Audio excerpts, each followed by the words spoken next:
ఖచ్చితంగా మీరు అద్భుతమైన పాలన చేసి కనుక ఉండుంటే మీరు 11 సీట్లకు వచ్చేవాళ్ళు కాదు. మీరు అంటే ఇది రెలవెంట్ కాబట్టి చెప్తున్నా. ఇది కక్ష తీర్చుకునే ప్రభుత్వం కాదు. ఇది తప్పులు చేస్తే శిక్షించే ప్రభుత్వం. ఇది అలాంటిది. అంటే ఇది ఎందుకు చెప్తున్నానంటే మీకు వినండి మళ్ళీ అరవండి. మీ ఉత్సాహాన్ని కాదని మీరు వినండి. అంటే మీరు అరుపులు అరుచుకుంటూ వెళ్ళిపోతున్నారు, వాళ్ళేమో బెదిరిస్తూ ఉన్నారు, కోస్తామంటున్నారు. మళ్ళీ మీ ఎర్ర జెండా శక్తి తెలియదు వాళ్ళకి. మీ గుండెల్లో ఉన్న ఆ వేడి రక్తం గురించి తెలియదు వాళ్ళకి. అంటే కడుపు కాలి ఉన్నవాడికి కష్టపడి పనిచేద్దాం అనుకున్నా మళ్ళీ తిరిగి కోపం తెప్పించుకోండి. పని చేసుకుని తల ఉంచుకొని పని చేసుకుంటూ వెళ్ళిపోతున్నాం. నిజంగా 11 సీట్లు వచ్చిన ఆ పార్టీగా మేము గౌరవిస్తున్నాం. ఈ ప్రభుత్వం గౌరవ ముఖ్యమంత్రి శ్రీ నారా చంద్రబాబు నాయుడు గారి నాయకత్వంలో ఉన్న ఎన్డీఏ కూటమి నడుపుతున్న ఈ ప్రభుత్వంలో తప్పులుంటే ఖచ్చితంగా చెప్పండి. ఖచ్చితంగా చెప్తే మేము సరిదిద్దుకుంటాం, లేదా వివరణ ఇస్తాం. అంతేగాని మేము కుత్తుకులు కోసేస్తాం, రంపాలు తెస్తాం, రంపాలు పెట్టి కుత్తుకులు కోస్తామంటే మీకు తెలుసు కదా, అలాంటి వాటికి తాటాకి చప్పుళ్ళకి మేము భయపడం. సో జల్ జీవన్ మిషన్కి 2019 నుంచి 2024కి నరేంద్ర మోదీ గారి ఆధ్వర్యంలో నాయకత్వంలో ఉన్న కేంద్ర ప్రభుత్వం మన రాష్ట్రానికి 26,000 కోట్ల రూపాయలు శాంక్షన్ చేసింది. మనకి ఖర్చు పెట్టమని. మీరు ఊహించండి ఎంత ఖర్చు పెట్టారో వీళ్ళు. 26,000 కోట్లు మొత్తం ఇస్తామంటే దానికి మ్యాచింగ్ గ్రాంట్ ఇవ్వకపోవడం వల్ల 4,000 కోట్ల రూపాయలు ఖర్చు చేయగలిగింది. ఆ 4,000 కోట్ల రూపాయలు పోయి కనీసం కొన్ని ఊళ్ళకి దాహం తీర్చారా అంటే అది కూడా తీయలే. ఆ 4,000 కోట్లకి పైపులు వేసుకున్నారు అంతే. పైపులు వేసారు. ఇప్పుడు పైపులు వేస్తే వాటర్ సోర్స్ చూపించాలి కదా. ఎక్కడి నుంచి నీళ్లు పట్టుకొస్తున్నావు, చెరువు నుంచా, కుంట నుంచా, ఎక్కడి నుంచి పట్టుకొస్తున్నావు అంటే అవి కూడా చేయలే. పైపులు వేసి కూర్చోబెట్టారు. ఎప్పుడు మనకి ఉపరితలం నుంచి మన సర్ఫేస్ వాటర్ ఎప్పుడు వస్తుందని. దీనివల్ల ఆ 4,000 కోట్లు కూడా చాలా వరకు వృధా అయిపోయింది. ఈ రోజున జేజేఎం మిషన్ ఆగిపోతుంది. ఈరోజు మనం కూటమి ప్రభుత్వం ఎందుకు ఇంత బలంగా ఉన్నామంటే అంటే మీరు మా మీద పెట్టిన నమ్మకానికి అన్నదమ్ములు, ఆడపడుచులు, యువత, పెద్దలు, పిన్నలు, రైతాంగం, మధ్యతరగతి అందరూ నమ్మి ఓటేస్తే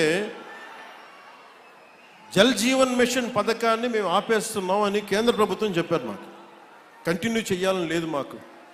ఎందుకంటే నీళ్ళు ఇవ్వడం అనేది స్టేట్ సబ్జెక్ట్. ఇది ఇన్ని రాష్ట్రాల మీద మాకు భారం అయిపోతుంది, మేము ఇవ్వలేమంటే ముందు నేను వెళ్ళి విఆర్ పాటిల్ గారిని కలిసి, జలశక్తి మినిస్టర్, కేంద్ర మంత్రివర్యులు వారిని కలిసి వివరించాను. సార్, గత ప్రభుత్వంలో 26,000 కోట్లు మీరు ఇస్తే మేము 4,000 కోట్ల గత ప్రభుత్వం ఖర్చు పెట్టింది. అది కూడా ఇంత అవకతవకలుగా. ఈ రోజున కనుక మీరు ఇవ్వకపోతే మాకున్న సమస్యలు విని మన ప్రకాశం జిల్లా వెలుగొండ ప్రాజెక్ట్ దగ్గర నుంచి మన పల్నాడు, అలాగే మనకి అనంతపురం, శ్రీకాకుళం ఎక్కడైతే ఉన్నాయో అన్ని దాదాపు మేజర్గా ఇవి, మిగతా అన్నిటికీ అన్ని ఎక్కడైతే నీటి ఎద్దడి ఎక్కువ ఉందో వీటన్నిటికీ దాదాపు ఒక 83,000 కోట్లు, 84,000 కోట్లు అవసరం అవుద్ది. 26,000 కోట్లు కూడా సరిపోదనంటే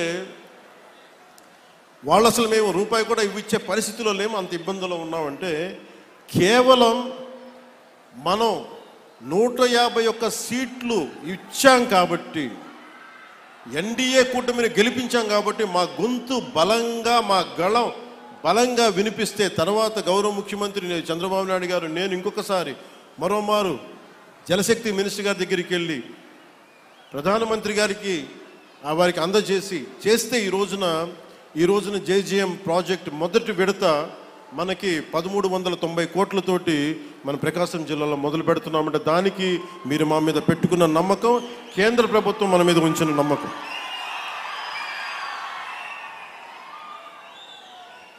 అయితే ఇక్కడ దీనివల్ల నేను ఒక 4 దశాబ్దాల పైనే కనిగిరిలో పెరిగినాడు.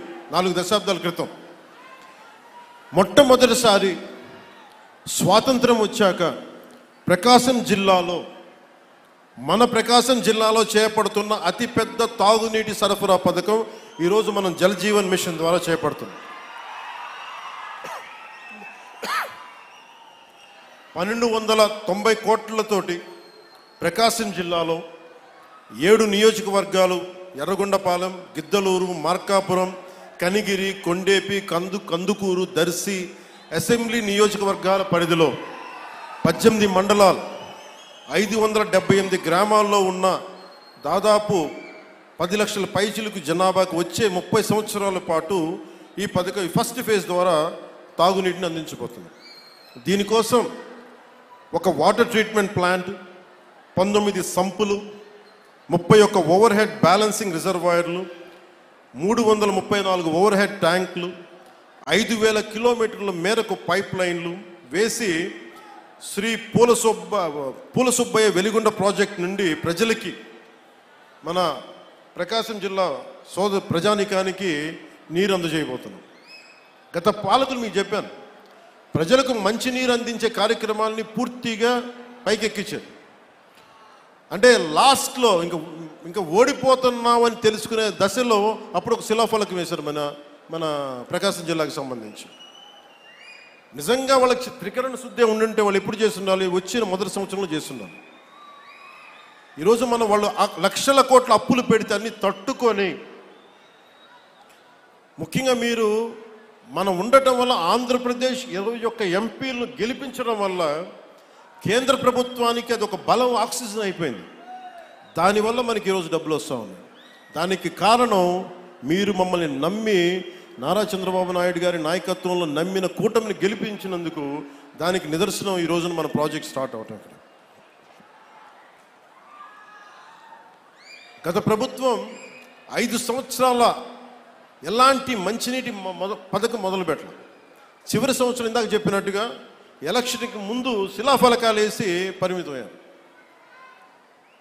ఈ రోజు వచ్చి వాళ్ళు రోడ్ల మీదకి వచ్చి మేము కుత్తుకలు కోస్తాం, ఇవన్నీ చేస్తాం అంటే ప్రజలకు అర్థం కాదా? మనకు అర్థం కాదు. కానీ మన కూటమి ప్రభుత్వం ఏర్పడ్డాక చాలా ప్రణాళికాబద్ధంగా జల్ జీవన్ మిషన్ ప్రాజెక్ట్ని ముందుకు తీసుకెళ్తుంది. అందులో భాగంగా నేను ఒకటే చెప్పాను, శిలాఫలకాలు వేస్తారు అందరూ, ఎప్పుడు ఫినిష్ చేద్దామంటే అధికార యంత్రాంగం, ఉన్నతాధికార యంత్రాంగం కానీ కాంట్రాక్టర్స్ కానీ అందరూ ఒకటే ఇచ్చారు, సకాలంలో కనుక మన నిధులు కనుక వచ్చేస్తే 18 నెలల నుంచి 20 నెలల్లో ఈ ప్రాజెక్ట్ని పూర్తి చేస్తాం. ఇది నేను ప్రత్యేకించి నేను ఈ పథకాన్ని నేను పర్యవేక్షిస్తాను.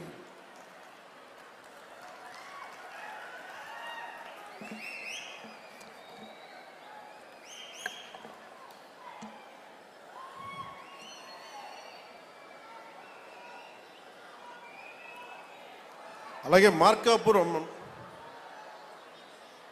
లక్ష్మీ చెన్నకేశవ స్వామి ఆలయం భూములు, మంచి గొడవ ఉందా? దేవాదాయ శాఖ మంత్రి గారు ఉన్నారు ఇక్కడే, వారి దృష్టిలో కూడా పెడుతున్నాను. అంటే ఆలయం భూములు అనగానే భగవంతుడి భూములు కదా దోచేద్దామని అందరికీ తేలిగ్గా ఉండదు. తరతరాలు లేచిపోతాయి, జాగ్రత్త. అంటే భూములు మిగులుతాయి, మీరుండరు. తర్వాత రాజుల సొమ్ము రాళ్లపాలెం భూమి శాశ్వతం, మన శాశ్వతం కదా. అందుకని దయచేసి దేవాదాయ శాఖ భూముల జోలికి వెళ్ళకండి. అలాగే వైసీపీ హయాంలో ఈ భూదోపిడీ హద్దులు దాటేసింది. భూమి కనిపిస్తే దేవాలయ భూములు కానీ, అటవీ భూములు కానీ, ఖాళీ భూములు కానీ, ఎక్కడ ఖాళీ భూమి కనపడితే అక్కడ గత ప్రభుత్వ పాలకులు గద్దల్లా వాలిపోయి ఆక్రమించారు. దేవుడి భూములను కూడా అక్రమంగా రిజిస్టర్ చేయించుకున్నారు. ఈ వ్యవహారం మీద ప్రభుత్వం దృష్టి సారించింది. ఆక్రమణకు గురైన దేవాలయాలు భూములు తిరిగి వెనక్కి తీసుకునే ప్రక్రియని ఇప్పటికే ప్రారంభించాం. దేవాలయ భూములకు రక్షణ కల్పించే బాధ్యతను కూడా కూటమి ప్రభుత్వం తీసుకుంది. అలాగే వెలిగొండ ప్రాజెక్టుకి నాకు నిజంగా చాలా సంవత్సరాల నుంచి, గత 15 సంవత్సరాల నుంచి నా కోరిక ఒకటే, నా ఆశ చెప్తున్నాను. మీరు ఇక్కడ పారిశ్రామికీకరణ జరగాలి, ఇండస్ట్రియలైజేషన్ జరగాలి. ఇక్కడున్న యువతకి, ఆడపడుచులకి ఉపాధి అవకాశాలు ఎక్కువ మెండుగా పెరగాలి. అందుకని ముందుగా నీళ్లు కావాలి ఇక్కడ. వాటితో పాటు శ్రీశైలం నుంచి కాకుండా ముందు వెలిగొండ ప్రాజెక్టు కనుక అయిపోతే మనకి పారిశ్రామిక అవసరాలకు కూడా మనకి నీటి సరఫరా చేయగలం. దానివల్ల ఉపాధి అవకాశాలు మరింత మెరుగవుతాయి. అంటే నేను చూస్తుంటే ఇందాక చూసిన 1290 కోట్లు ఫస్ట్ ఫేజ్ ప్రాజెక్టుకి. లాస్ట్ ఎలక్షన్లు తీసుకుంటే మన ప్రకాశం జిల్లానే 2000 కోట్లు ఖర్చు పెట్టారేమో అందరూ కలిపి. అంటే ఒక్కొక్క నియోజకవర్గానికి 150 కోట్లు కూడా ఖర్చు పెట్టారని. అంటే డబ్బు ఉంది ఇక్కడ మన ప్రకాశం జిల్లా, కాకపోతే అది ప్రజలకు వెళ్ళట్లా, పైపైన తిరుగుతుంది. మీరు కనుక నన్ను నమ్మి మన కూటమి ప్రభుత్వాన్ని నమ్మితే నాకు కొంచెం సమయం కావాలి.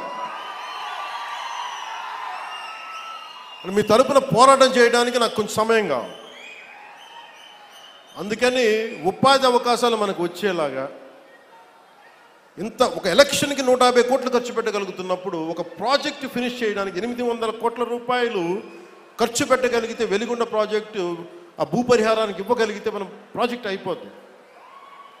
కానీ వాటి డబ్బులు లేక ఇట్లా అయిపోద్ది. దానికి ఏంటంటే డబ్బులకి ఆశ పడకుండా, మీరు ఎన్నికల్లో డబ్బులు పెట్టుకొని గెలవండి, అభ్యంతరం లేదు. కానీ మీరు గెలిచినా, డబ్బులు పెట్టి గెలిచినా కానీ ప్రజలకు ఉపయోగపడేలా పాలన జరిగితే అది నేను దాన్ని కూడా వదిలేయచ్చు. అలాంటి పరిస్థితుల్లో తీసుకెళ్ళాలి అంటే ఈ రోజున పొలిటికల్ ప్రాసెస్ డబ్బులు పెడితే తప్ప ఎలక్షన్లు గెలిచే పరిస్థితుల్లో లేదు. కానీ డబ్బులు పెట్టి ప్రజలకి సేవ చేయాలని కోరుకున్నాను. ఎందుకంటే ఉన్న లోపల వ్యవస్థ చాలా లోపలికి వెళ్ళిపోయింది. డబ్బు పరంగా చేస్తే తప్ప ఎలక్షన్లు రావాలి.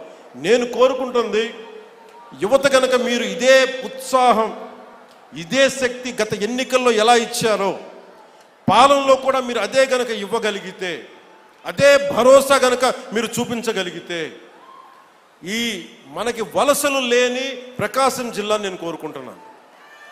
సమృద్ధిగా నీరు లభించే ప్రకాశం జిల్లాని కోరుకుంటా ఉన్నాను. దానికి కావాల్సిందల్లా మీ ఆశీర్వాదాలు కావాలి, మీ అండదండలు కావాలి. అలాగే కూటమి ప్రభుత్వం నాకు గౌరవ ముఖ్యమంత్రి చంద్రబాబు నాయుడు గారికి కానీ, భారతీయ జనతా పార్టీ నాయకులకు కానీ, నరేంద్ర మోదీ గారికి కానీ చాలా బలమైన అవగాహన ఉంది.